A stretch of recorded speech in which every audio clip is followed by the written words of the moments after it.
अस्सलाम वालेकुम friends, welcome back to my channel Laiba health tips. Viewers, आज मैं आप लोगों के साथ अंडे से बालों को लंबा, घना और सिल्की बनाने के लिए आसान आजमूदा मास्क शेयर करने जा रही हूँ। फ्रेंड्स, अंडा बालों की ग्रोथ के लिए और गिरते बालों को रोकने के लिए बहुत मुफीद है। अगर आपके बाल भी बहुत रोके बेजान है या गिरते हैं तो उसके लिए आज मैं आपको अंडे से बहुत ही आसान नहायत आजमूदा मास्क बनाने के बारे में बताऊंगी। तो चलिए शुरू करते हैं, पर इसके पहले प्लीज़ मेरे चैनल को सब्सक्राइब कर लीजिए और बेल आइकन को दबाइए एवरी लेटेस्ट ब्यूटी अपडेट को सबसे पहले पाने के लिए।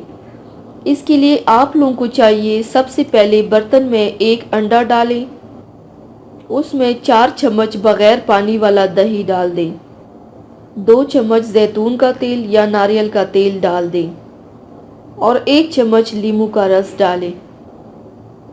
अब इन सब को अच्छी तरह से मिक्स कर लें। मिक्स करने के बाद इसे बालों में लगाएं और 1 घंटे के लिए लगा रहने दें। इसके बाद बालों को शैम्पू से धो लें। ये मास्क आपके बालों को लंबा बनाएगा और गिरना बंद होंगे। घने, चमकदार, नरम और मुलायम बाल होंगे इंशाल्लाह। तो viewers, thanks for watching. Video को लाइक और शेयर ज़रूर कीजिएगा।